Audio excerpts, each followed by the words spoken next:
अगर किसी चीज को दिल से चाहो तो सारी कायनात उसे तुमसे मिलाने में लग जाती है। ऐसा आपने जरूर सुना होगा। इसी सिद्धांत के रूप में लॉ ऑफ अट्रैक्शन कहा जाता है। ये वो सिद्धांत है जो कहा जाता है कि आपकी सोच हकीकत बनती है। फॉर एग्जाम्पल, अगर आप सोचते हैं कि आपके पास बहुत पैसा है तो सचमुच आपके पास बहुत पैसा हो जाता है। यदि आप सोचते हैं कि मैं हमेशा गरीबी में ही जीता रह जाऊंगा तो ये भी सच हो जाता है। शायद सुनने में अजीब लगे पर ये एक सर्वभाग्य सत्य है। यानी हम अपनी सोच के दम पर जो चाहे वो भी बन सकते हैं। और ये कोई नई खोज नहीं है। भगवान बुद्ध ने भी कहा है, हम जो कुछ भी है वो हमने आज तक क्या सोचा इस बात का परिणाम है। स्वामी विवेकानंद ने भी यही बात इन शब्दों में कही है, हम वो है जो हमें हमारी सोच ने बनाया है। इसलिए इस बात का ध्यान रखिए कि आप क्या सोचते हैं। और शब्द गौण है, विचार रहते हैं, वे दूर तक यात्रा करते हैं।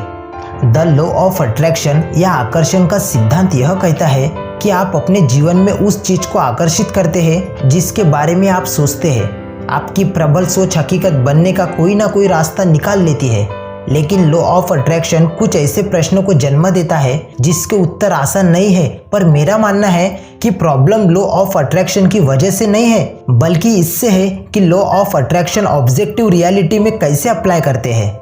अगर मैं अपना रिलेशन अच्छा करना चाहता हूँ लेकिन मेरा स्पॉन्स इस पर ध्यान नहीं देता है तो क्या होगा। ये प्रश्न लॉ ऑफ अट्रैक्शन की पॉसिबिलिटी को कमजोर बनाते हैं। कभी कभी लॉ ऑफ अट्रैक्शन में विश्वास करने वाले लोग इसे जस्टिफाई करने के लिए कुछ ज़्यादा ही आगे बढ़ जाते हैं। फॉर एग्जाम्पल, वो कहते हैं कि बच्चे के साथ दुष्कर्म इसलिए हुआ क्योंकि उसने इसके बारे में अपने पिछले जन्म में सोचा था। भाई, ऐसे तो हम किसी भी चीज़ को एग्जाम्पल कर सकते हैं, पर मेरी नज़र में तो ये जान छुड़ाने वाली बात हुई। मैं औरों द्वारा दिए गए इन प्रश्नों के उत्तर से कभी सेटिस्फाई नहीं हुआ। और यदि लॉ ऑफ अट्रैक्शन में विश्वास करना है तो इनके उत्तर जाना महत्वपूर्ण है। कुछ बुक्स इनका उत्तर देने का प्रयास जरूर करती है पर संतोषजनक जवाब नहीं दे पाती। पर सब्जेक्टिव रियलिटी के कंसेप्ट में इतना सही उत्तर ढूंढा जा सकता है। इमेजिन करिए कि आप कोई सपना देख रहे हैं। उस सपने में आप वास्तव में क्या है? क्या आप वही है जो आप खुद को सपने में देख रहे हैं? नहीं, बिल्कुल नहीं। वो तो आपके सपने का अवतार है। आप तो सपना देखने वाला व्यक्ति है। सपने के सारे किरदार आपकी सोच का परिणाम है, इंक्लूड आपका खुद का अवतार है। यानी कि आपका खुद का अवतार है।